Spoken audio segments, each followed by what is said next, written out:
अस्सलामुअलैकुम। प्रोग्राम 10 में खुश आमदीद। मैं हूं इमरान सुल्तान।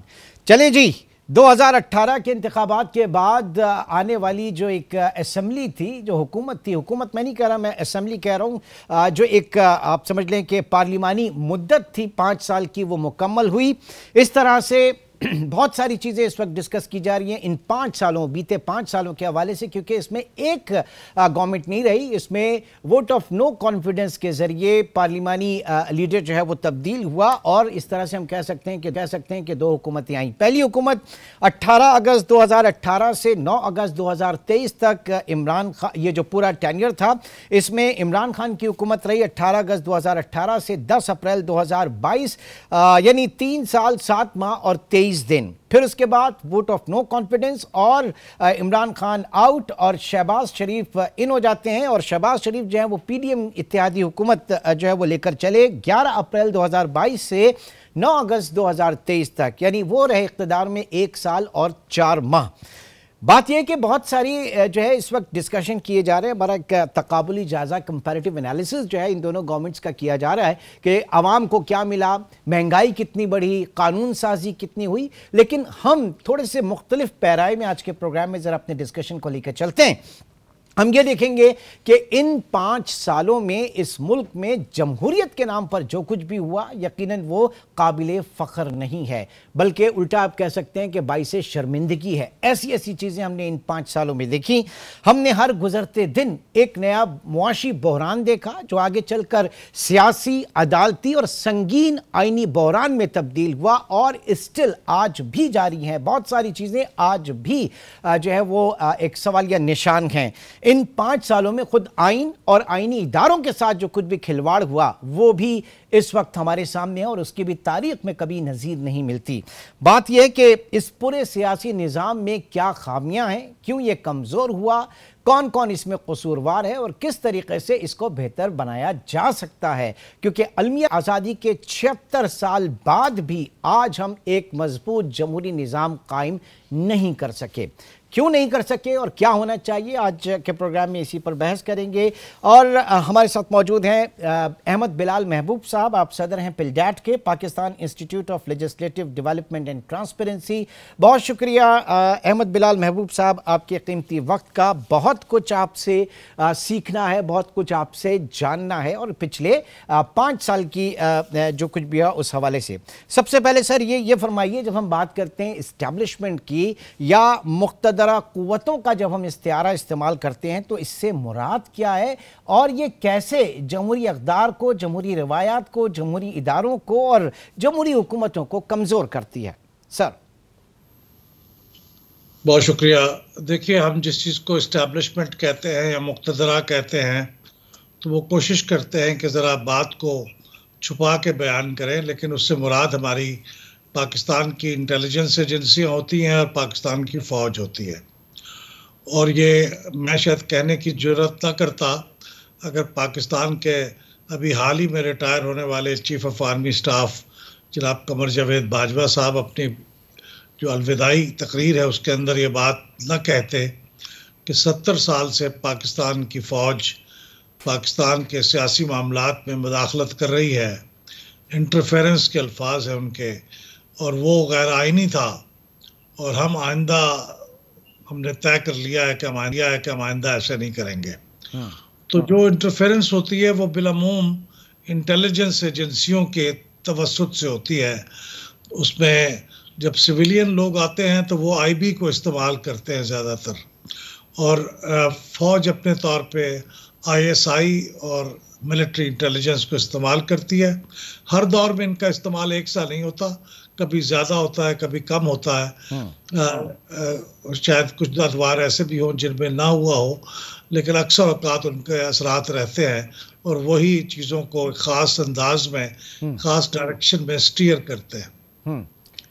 अच्छा, अब जैसे कि आपने कहा कि खुद साबिक़ आर्मी चीफ ने इस बात का कहा, उन्होंने कहा कि हम एपॉलिटिकल हो रहे हैं, हम गैर सियासी अब रहेंगे, सियासी मामला नहीं होगा। यहाँ ये बताइए कि क्या हमारे सियासतदान इतने तवाना हैं कि वो बग़ैर बैसाखियों के खड़े हो सकें?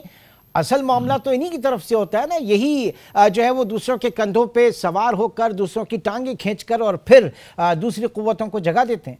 जी, ये ठीक है कि सियासतदान आपस में काफ़ी अनफेयर कंपटीशन भी इनका होता है, एक दूसरे की टांगें भी खींचते हैं, ये दुरुस्त है। लेकिन उनकी बलोगत का मामला ये है कि जब तक आप उन्हें चलने और गिर के संभलने और फिर चलने और फिर भागने का मौका नहीं देंगे, और अगर आप कहेंगे कि नहीं पहले तो तुम स्विमिंग पूल में दाखिल नहीं हो सकते जब तक तुम स्विमिंग सीख ना लो, तो ऐसे तो नहीं होता। ये तो एक प्रोसेस है जिसपे सियासतदान आते हैं, हिस्सा लेते हैं, गलतियां भी करते हैं, और फिर आहिस्ता आहिस्ता जमहूरियत एक सेल्फ करेक्टिंग प्रोसेस है, तो उसमें वो चीज़ें इम्प्रूव होती चली जाती हैं। जहां दुनिया में आज एक इस्टेब्लिश्ड काफ़ी मेच्योर जमहूरी निज़ाम है, वो इसी तरह से रिफाइन हुआ है वक्त के साथ। बल्कि कई निज़ाम तो ऐसे हैं जो बहुत मेच्योर होने के बावजूद उनके अंदर आज उनमें बचपने जैसी चीज़ें हैं। मसलन अमेरिका के अंदर अगर आप देखें तो आज वहाँ पे वैसे ही तकरीबन मामलात कभी कभी नज़र आते हैं, कांग्रेस के ऊपर हमला हो जाना और वहाँ पे एक शख्स का पूरे मुल्क को आग लगा देना और नताइज तस्लीम ना करना, इस किस्म की बातें करना, ये वहाँ पे। और हम तो अभी रिलेटिवली उनसे कम मैच्योर्ड हैं, लेकिन इसका मौका देना चाहिए। मौका देंगे तो मैच्योर होते चले जाएंगे, लेकिन एक ही जस्त में तवक्को रखना कि वो मैच्योर हो जाएंगे, ये गैर हकीकत पसंदाना बात है। अच्छा, यानी इसका मतलब ये है कि लंगली लूली जैसी भी है जमहूरियत जो है वो बेहतर है, सियासी निज़ाम जो है उसको आगे चलना चाहिए। लेकिन सर बात यह कि हमारी सियासी जमातें बात करती हैं जमहूरियत की, पार्टी इलेक्शन नहीं कराते, पार्टी बजाय इसके कि एक सियासी जमहूरी निज़ाम को आगे लेकर चला जाए और उसके अंदर जो है मौरूसी सियासत जो है उसको फ़रोग़ दिया जाता है। तो यहाँ पर भी तो बहुत सारी चीज़ें हैं ना। ये दुरुस्त है बात आपकी, लेकिन ये अगर थोड़ा सा गौर करें तो दुनिया में जहां पार्टियों के अंदर जमहूरियत आई है वहां अक्सरियत, बहुत बड़ी अक्सरियत वो है जहां मुल्क में जमहूरियत आई है तो फिर पार्टियों के अंदर जमहूरियत आई है। यानी पार्टियों में जमहूरियत का तकाजा पहले करना ये भी एक तजुर्बे से साबित नहीं होता। अच्छा। वो इसलिए है कि जब आप मुल्क के अंदर चीज़ों को पार्टियों पे पाबंदियां लगाएंगे, पार्टियों को तोड़ने की कोशिश करेंगे, उनके मस्तूई इत्तेहाद बनाने की कोशिश करेंगे, तो फिर पार्टियां अपनी बका के लिए कोशिश करती हैं कि किसी एक मजबूत शख्सियत के गिर्द इकट्ठी हो जाए, वो टूटे ना, वो फ्रेगमेंट ना हो। तो इसलिए वो अमूमन वो शख्सियत जो मजबूत होती है वो एक फैमिली, ऐसी फैमिली से होती है जिसका बड़ा नाम होता है, जिसने पार्टी को कायम किया होता है। जैसे जुल्फ़िकार अली भुट्टो साहब थे, उनका पीपल्स पार्टी में नाम था। जमीयत उलमा इस्लाम है, मुफ्ती महमूद साहब उसके सरबराह थे। तो इसी तरह पाकिस्तान मुस्लिम लीग नवाज़ में नवाज़ शरीफ साहब ने कायम किया। इस तरह अब तहरीक इंसाफ है तो उसमें इमरान खान साहब का नाम होगा। उनके नाम से जो लोग एसोसिएट होके आएंगे, क्या वो फैमिली के हों या उनकी तरफ से नॉमिनेटेड हों, वही फिर पार्टी के गिर्द लोग उनकी वजह से इकट्ठे होंगे, वोट उन्हीं को देंगे। ये हमारे लोगों का भी तो मिजाज है कि लोग भी उन्हीं को वोट देंगे, पार्टी के मैनिफेस्टो को पढ़ के नहीं देंगे, शख्सियत की मोहब्बत पे देंगे। यानी शख्सियत परस्ती, शख्सियत पसंदी जो है वो उसका जो एक फैक्टर है वो बहुत ज़्यादा बिल्ट इन है पाकिस्तान की सियासत में। जी बिल्कुल है, ये हकीकत है। अगरचे मैं ये जो पार्टियों के अंदर जमहूरियत ना होना है उसमें एक बुनियादी वजह तो ये है कि जो इंटरफेरेंस रही है वो बड़ी वजह है, लेकिन दूसरी वजह ये है कि अवाम के अंदर एक शख्सियत परस्ती है। लेकिन ये अगर आज़ादी दी जाएगी तो वक्त के साथ फिर जैसे जैसे शख्सियत अपना वक्त गुजार के दूसरे लोगों को सपुर्द करेंगे तो फिर ये कम होता चला जाएगा शख्सियत परस्ती का मामला। अच्छा सर, ये आप इलेक्टेबल्स के ऊपर क्या कहेंगे? इलेक्टेबल्स की सियासत देखिए बहुत सारे इसके ऊपर राय है और लोग ये कहते हैं कि जनाब इलेक्टेबल्स की सियासत से नुकसान हुआ, लोटाक्रेसी जो है वो पाकिस्तान में आई और दुनिया में इस तरह से होता है। लेकिन मेरा कुछ इत्तेफाक हुआ कुछ लोगों से फार फ्लंग एरिया में मिलने का। उनका ये कहना था कि जनाब आपके यहाँ जो सियासत है वो मरकज़ की सियासत है, सूबों की सियासत है, और हमारे जो लोग हैं वो सिर्फ अपने हल्के के लिए काम करते हैं। अब इससे कोई फ़र्क नहीं पड़ता कि जनाब वो पाकिस्तान पीपल्स पार्टी के अंदर है, एक साल वो हमारे लिए काम कर रहा है, वो नून लीग में चला गया तब हमारे लिए काम कर रहा है, या वो पीटीआई में चला गया वो तब भी हमारे लिए काम कर रहा है। तो ये मिजाज जो है लोगों का, जिसको आप इलेक्टेबल्स कहते हैं, इसको ज़रा थोड़ा सा फ़र्क कीजिएगा इसमें और लोटाक्रेसी में। देखिए, बुनियादी बात यह है कि हमारे मुल्क में एक बहुत बड़ा खला है, वैक्यूम है हमारी जमहूरियत में और हमारी सियासी निज़ाम में। वो बड़ा खला यह है कि हमारे यहाँ मकामी हुकूमतों का जो निज़ाम है वो पायदार और मजबूत नहीं है। वो बहुत मजबूरी में इलेक्ट किया और जब वो उनको मजबूरन किसी सूबाई हुकूमत को मकामी हुकूमतें बनानी भी पड़ती हैं अदालतों के दबाव पे, तो उनको इख्तियारात ही देते हैं, बड़ा मजबूत, बड़ा कमज़ोर सा कानून बना लेते हैं। अब जब मकामी हुकूमतें नहीं होती तो मकामी मसाइल का पूरा बोझ फिर वो सूबाई और कौमी असम्बली के मेंबरों पे आ जाता है।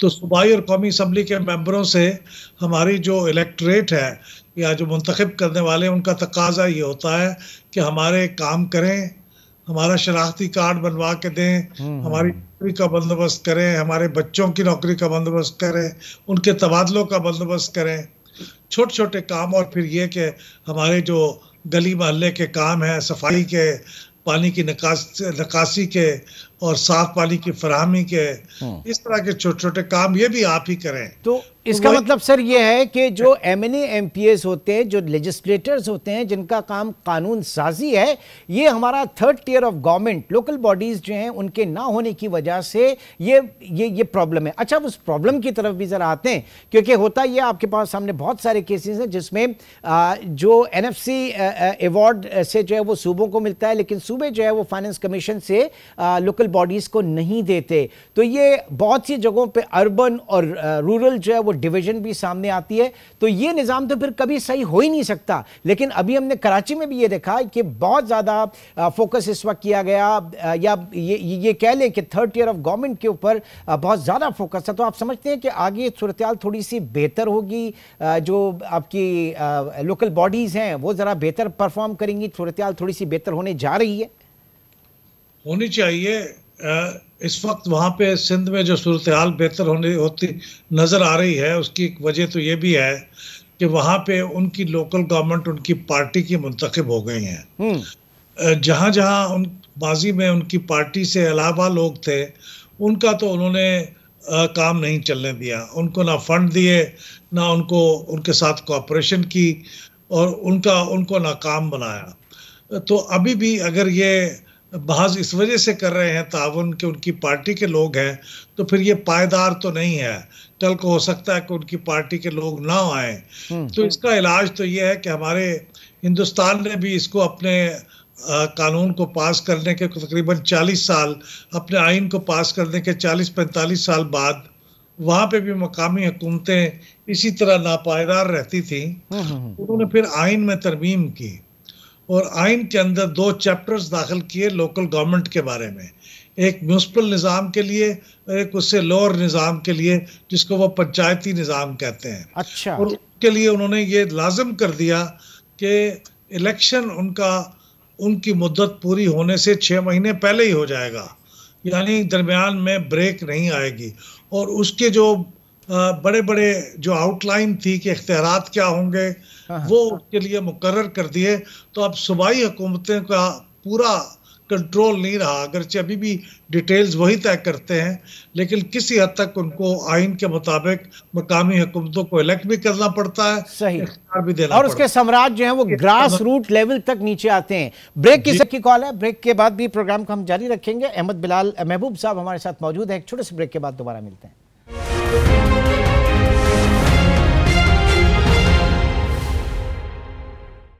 Welcome back. अहमद बिलाल महबूब साहब हमारे साथ मौजूद हैं। सर, ब्रेक पे जाने से जो बात हो रही थी लोकल गवर्नमेंट्स के हवाले से, उसकी माजी में अगर हम देखें तो जब मियां मोहम्मद नवाज शरीफ साहब वज़ीर आज़म थे और पंजाब में उनके वज़ीर आला जो है वो शहबाज शरीफ साहब थे, तो वो कहा जाता है कि बहुत ज़्यादा डेवलपमेंट हुई। तो वो वही तसलसल था जिसकी अभी आपने बात की।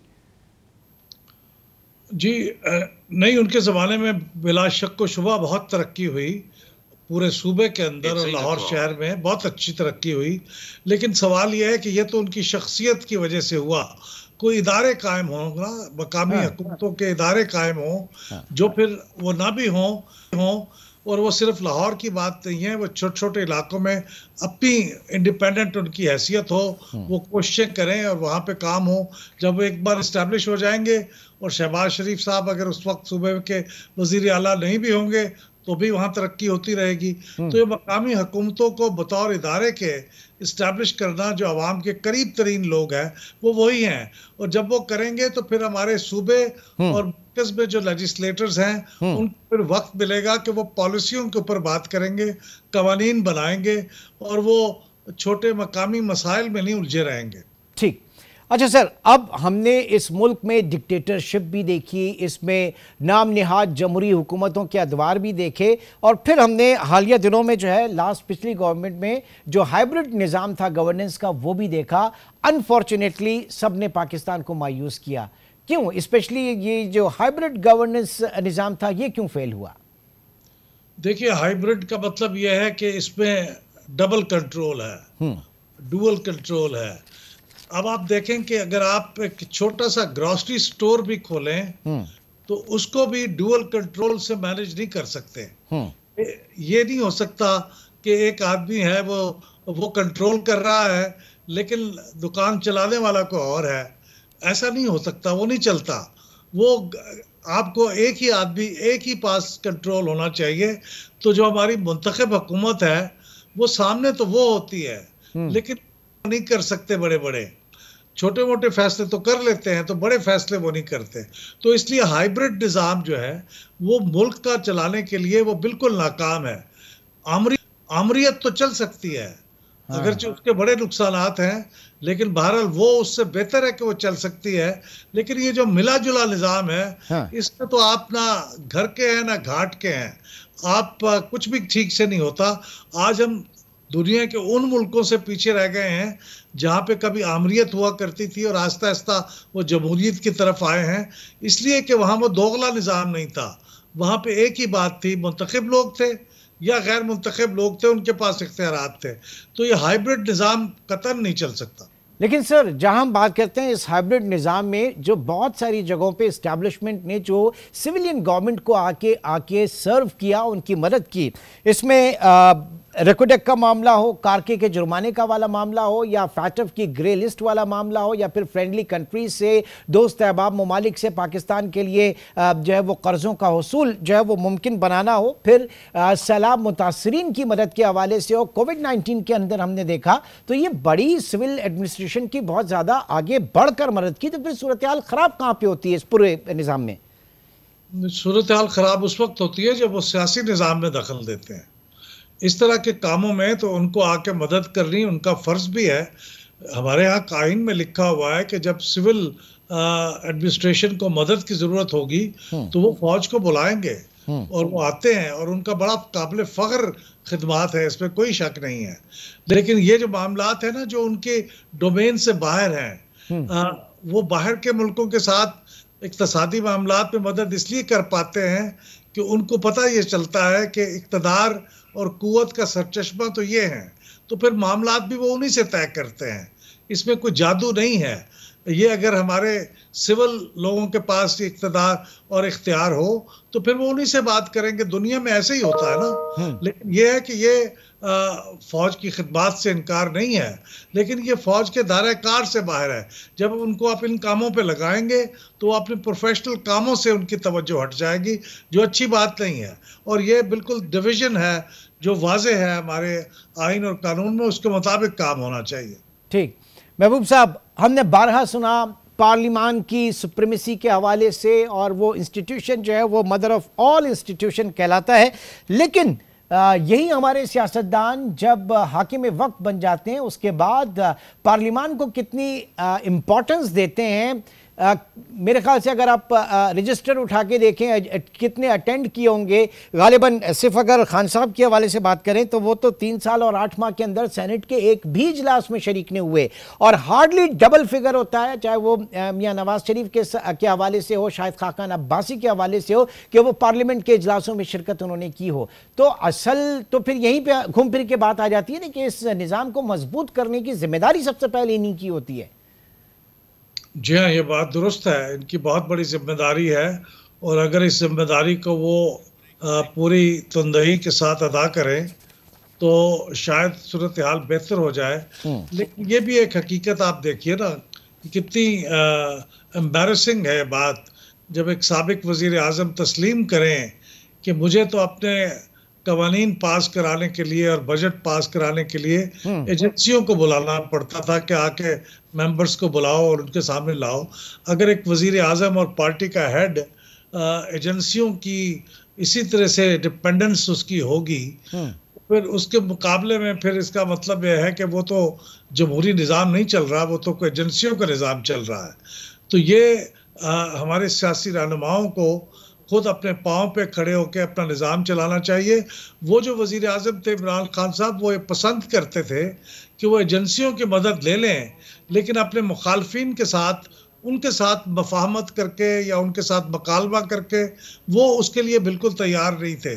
तो सियासत तो नाम ही इस चीज़ का होता है, आपको भले नापसंद हो लेकिन आपको उनके साथ मकालमा करना है, उनके साथ अग्री करें, जिसे कि मकालमा जरूर होता है। और ये मुखालफिन को साथ लेकर चलना हुकूमत वक्त की सबसे बड़ी जिम्मेदारी होती है कि वो सबको साथ लेकर चले।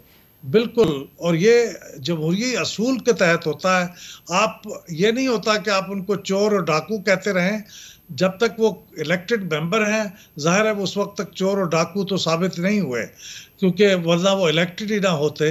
जब कन्विक्ट हो जाता है तो आपकी मेंबरशिप खत्म हो जाती है। तो चूंकि वो मेंबर हैं, वो कायदे इसमें इख्तलाफ हैं, तो इसका मतलब है कि आपको उनके साथ बातचीत करनी चाहिए।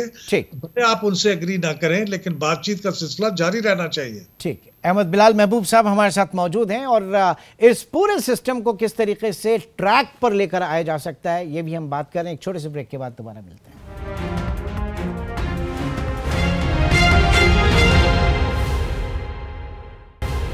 Welcome back.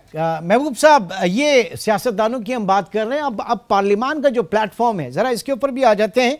पार्लियामान का प्लेटफॉर्म जो है वो खुद कितना मौसर साबित हुआ पिछले अगर 5 साल के हवाले से बात करें नो कॉन्फिडेंस की मोशन जो है वो वहाँ पर ज़ेर इल्तवा थी, और उस वक्त हमने देखा कि उसको बड़ा ताख़ीरी हरबा इस्तेमाल किया गया। फिर डिप्टी स्पीकर ने गैर आइनी तौर पर उसको जो है वो मुस्तरद भी कर दिया। बाद में चीज़ें जो है वो इंटरवीन करना पड़ा अदालत को। तो ये तमाम चीज़ें सूट करती हैं, ये इससे भी तो बड़ा एक अफसोस होता है ना। जी अफसोस होता है, लेकिन जमहूरियत में आपको मालूम है कि अच्छी बात यह है कि हमारे यहाँ चेक्स एंड बैलेंस का एक निज़ाम है।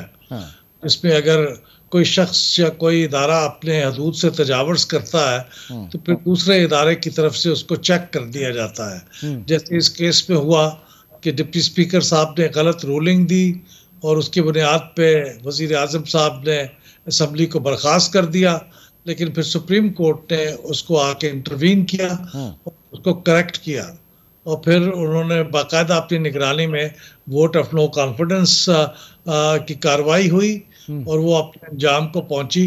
तो ये बात तो सही है कि ये ऐसा होना नहीं चाहिए था, लेकिन अगर ये हुआ तो ये भी अच्छी बात है कि हमारे यहाँ इदारे मौजूद हैं जो उनको चेक कर लेते हैं।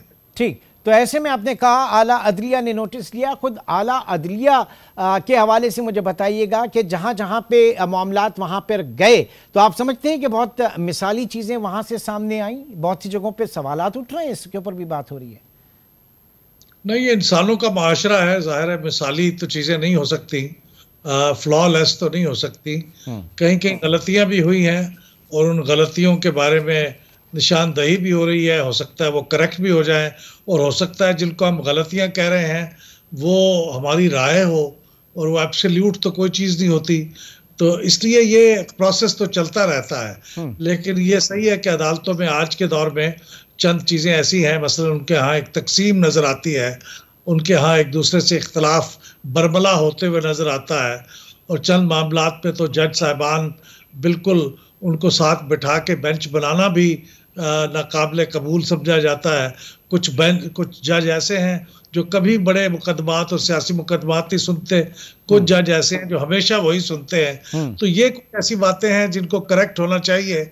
उम्मीद है कि आने वाले दौर में ये भी करेक्ट होंगी चीजें। बट सर, इस तमाम प्रैक्टिस में इलेक्शन कमीशन जो है तख्ता मश्क बना, बहुत सी सारी जगहों पे बड़े कॉम्प्रोमाइजेस करने पड़े इलेक्शन कमीशन को। देखिए, माजी का इलेक्शन कमीशन तो बहुत कॉम्प्रोमाइजेस करता रहा है। मौजूदा इलेक्शन कमीशन एक लिहाज से बेहतर है कि ये अपनी अथॉरिटी भी इसकी कानून में लिखी हुई है और वो उस अथॉरिटी को असर्ट करके उसको इस्तेमाल भी करने की कोशिश कर रहा है। तो हमारे यहाँ चूँकि ये इलेक्शन तो एक बुनियादी तौर पर इंतज़ामी चीज़ है, तो इस दफ़ा जो चीफ इलेक्शन कमिश्नर हैं वो काफ़ी अरसे के बाद एक मुंतज़म यानी फॉर्मर सिविल सर्विस के सीनियर तरीन लोगों में से एक वो आके यहाँ चीफ इलेक्शन कमिश्नर बने हैं। तो इंतज़ामी मामलात मुझे कुछ बेहतर लग रहे हैं और वो असर्ट करते हुए नज़र आ रहे हैं। ख़ासतौर पे 2-3 इलेक्शनों में हमने देखा, अभी हाल ही में आपने देखा कि खैबर पख्तूनख्वा के लोकल गवर्नमेंट के 2 तहसील के इंतखाबात थे और चूँकि इस वक्त पाकिस्तान तहरीक इंसाफ एक तरह की इब्तला के दौर में है, लगता था कि वो उनको नहीं जीतने दिया जाएगा, लेकिन वो जीते और बड़े धड़ल्ले से जीते। एक में जीते, दूसरे में उनका वोट बैंक बहुत बड़ा। तो ये एक मिसाल है। फिर बाई इलेक्शन हुए उस जमाने में जब लेकिन सर, ये जो डस्का इलेक्शन में जो जिन लोगों के ऊपर बात की गई थी और इलेक्शन कमीशन ने जिनके खिलाफ कार्रवाई करना चाहिए, फिर उनको कोर्ट से रिलीफ मिल जाता है, तो ये चीजें भी तो थोड़ी सी ज़रा कमजोर करती हैं इदारे को, कि नहीं? बिल्कुल दुरुस्त कहा आपने, दुरुस्त निशानदेही की कि डस्का में जब उन्होंने जिन लोगों के ऊपर साबित हो गया था कि उन्होंने गलत काम किए हैं, उनको जब ट्राई करना चाहा तो कोर्ट ने कहा नहीं साहब, ये तो आप पे इख्तियार नहीं है।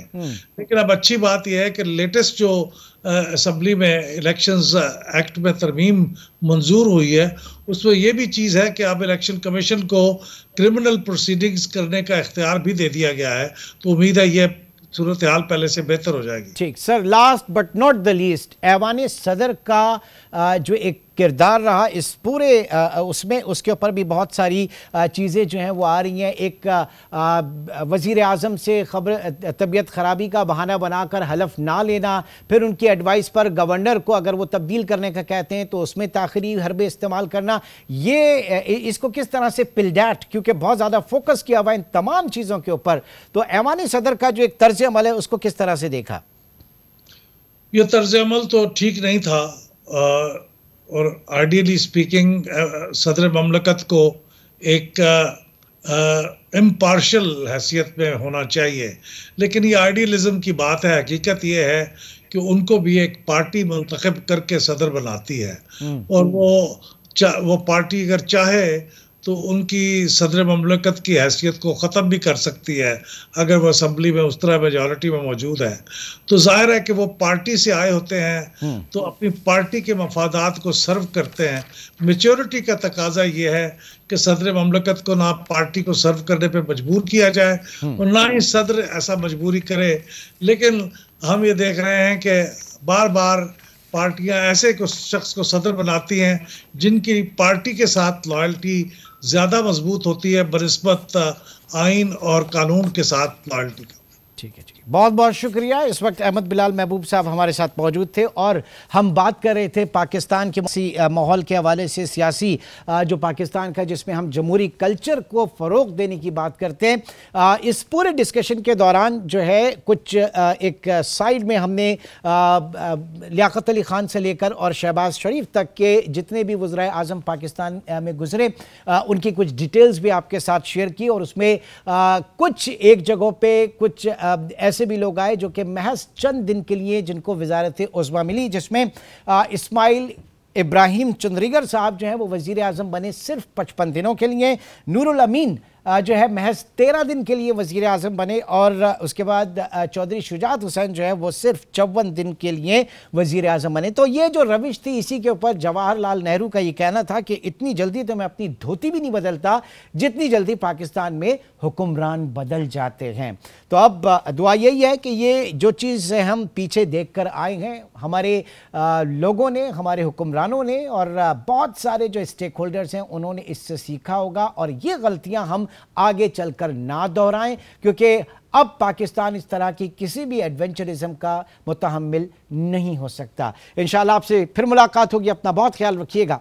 अल्लाह हाफिज़।